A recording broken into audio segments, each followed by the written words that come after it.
Hello दोस्तों। आज से हम आप सभी के लिए एथिक्स जो कि यूपीएससी में जीएस 4 नंबर का पेपर है उसकी एक सीरीज ला रहे हैं। इसमें जो है हम दृष्टि आईएएस के क्लास नोट्स जो हमारे हैंड रिटन नोट्स हैं उसकी क्लास यहाँ पर चलाएंगे। तो अ, मैं जानता हूँ कि बहुत से बच्चे जो है ऑनलाइन या फिर दृष्टि में आकर कोचिंग नहीं ले सकते हैं, तो उनके लिए कहीं ना कहीं ये सीरीज फायदेमंद होगी।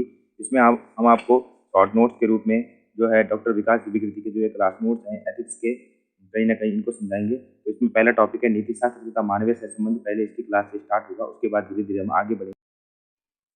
नैतिकता यह वह सामाजिक व्यवस्था है जो किसी समाज के सदस्यों के लिए नैतिक मूल्यों और आचरण के प्रतिमानों का निर्धारण करती है, जो कि यह प्रयास करती है कि समाज के सदस्यों का व्यवहार उन्हीं मूल्यों व प्रतिमानों के अनुरूप विनियमित हो सके। यानी कि नैतिकता, मोरलिटी या फिर एथिक्स को हम इस संदर्भ में देख सकते हैं कि हमारे समाज में जितने भी लोग रहते हैं वे कैसे रहेंगे, किस टाइप से रहेंगे, क्या उन्हें रूल रेगुलेशन फॉलो करने होंगे ताकि वे समाज में अच्छी तरह से रह सके। इन सब नियमों को कौन बनाती है? नैतिकता बनाती है। नैतिकता एक प्रकार की व्यवस्था है, सिस्टम है।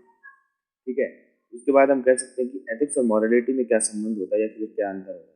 एथिक्स और मॉरलिटी को सामान्यतः समानार्थक मानते हैं, यानी कि एक जैसा ही मानते हैं।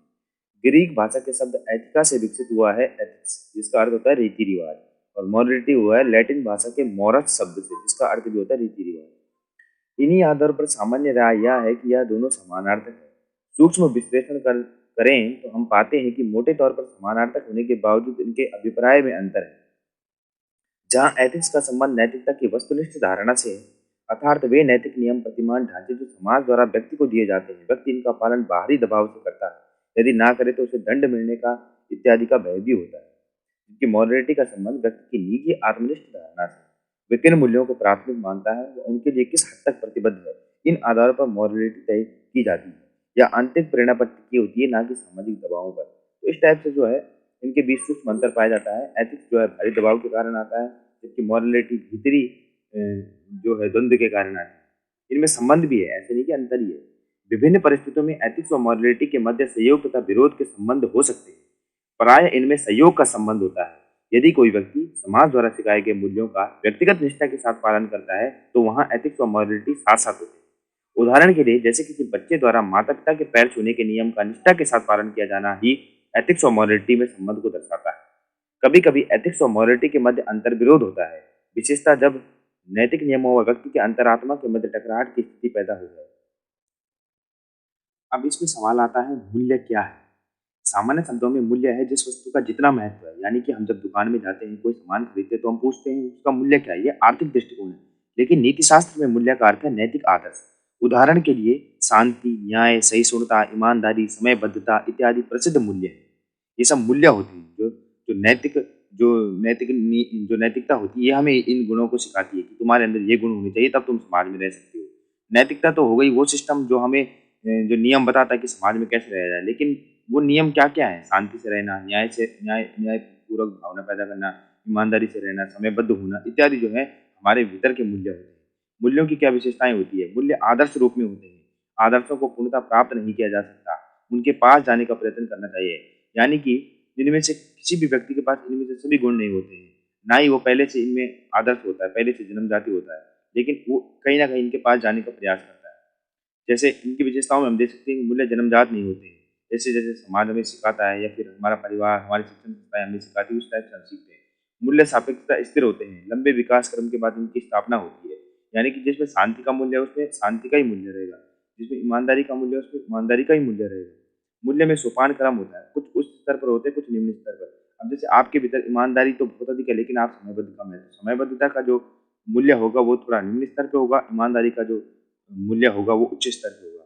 इसी प्रकार किसी विशेष समाज में मूल्य की वस्तुनिष्ठता अधिक होती है। जैसे हिंदू धर्म में देह संस्कार करना, तो यहाँ पर जो है देह संस्कार करने का जो भावना है वो वस्तुनिष्ठ है, यानी कि सभी लोग उसको मानते हैं। वो व्यक्ति किसी व्यक्ति विशेष के आत्मनिष्ठ भावना से नहीं है, बल्कि एक समाज की भावना है। मूल्य अमूर्त होते हैं, इनके बारे में सोचा जा सकता है। उसके बाद टाइप्स क्या है? टाइप्स दो प्रकार के होते हैं, एक होता है उद्देश्य की दृष्टि से, एक होता है दृष्टिकोण की दृष्टि से। उद्देश्य में होता है साधन मूल्य, साध्य मूल्य। साधन साध्य मूल्य में होते हैं मानव जिन्हें पाना चाहता है, जैसे शांति, न्याय, संतोष, समानता। साधन मूल्य, इन साध्य मूल्यों तक पाने के लिए जो साधन चाहिए होते हैं, धैर्य, ईमानदारी, विनम्रता। दृष्टिकोण में होता है सकारात्मक दृष्टिकोण वाले मूल्य, नकारात्मक वाले। सकारात्मक वाले जिन्हें महत्व दिया जाता है समाज में, जैसे अहिंसा, न्याय, शांति। नकारात्मक होते हैं जिन्हें महत्व नहीं देते, द्वेष, अन्याय। ये मूल्य भी तो आ सकते हैं मनुष्य के भीतर, लेकिन इन्हें समाज में ज्यादा वो नहीं देता तवज्जो। फिर एक क्वेश्चन और बन सकता है इस टॉपिक से, मूल्य आत्मनिष्ठ है या वस्तुनिष्ठ? वस्तुनिष्ठ का अर्थ है किसी परिवार के सभी सदस्य कुछ मूल्यों को स्वीकार करते हैं तथा उन मूल्यों की स्वीकृति पर कोई मतभेद नहीं होता, यानी कि ऐसे मूल्य जो सभी लोग मान लें। आत्मनिष्ठ का अर्थ है कि विभिन्न व्यक्तियों में मूल्यों के प्रति भिन्न भिन्न राय रखते हैं। यदि वस्तुनिष्ठ व आत्मनिष्ठता का अर्थ 100% या निरपेक्ष अर्थ में है तो स्वाभाविक है कि मूल्य इनमें से किसी वर्ग में नहीं आते। पूर्णतः वस्तुनिष्ठ होने का अर्थ है कि समाज का एक भी व्यक्ति मूल्य के विरोध में ना हो। ऐसा हो ही नहीं सकता कि समाज में कोई नियम आए और कोई भी व्यक्ति उसके विरोध में ना हो। इसके विपरीत पूर्ण आत्मनिष्ठता का अर्थ है कि समाज में मूल्यों की स्वीकृति को लेकर बिल्कुल भी सहमति नहीं है। ऐसा हो ही नहीं सकता। कहीं ना कहीं किसी न किसी मूल्य को लेकर कुछ ना कुछ लोग तो आपस में सहमत होंगे।